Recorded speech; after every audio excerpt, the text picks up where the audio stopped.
Preparation of slab reinforcement fabrication. Construction running প্রজেক্টে বিভিন্ন ধরনের কাজ হয়ে থাকে।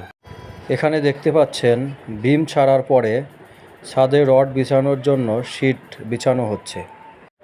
শীট বিছানোর পরে ছাদে রড বাঁধার কাজ শুরু হবে। বিম ছাড়ার পূর্বেই ডিজাইন অনুযায়ী রড বাঁধার কাজ সম্পন্ন হয়েছে কিনা চেক করে নিতে হবে।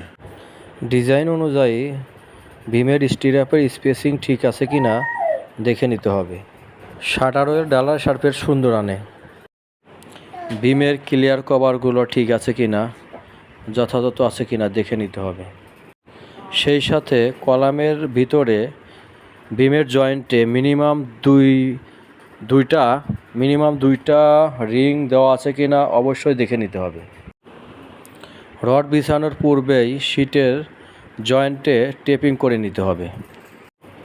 সেন্টারিংয়ের জগগুলো নির্দিষ্ট দূরত্ব পরপর আছে কিনা এটা দেখে নিতে হবে।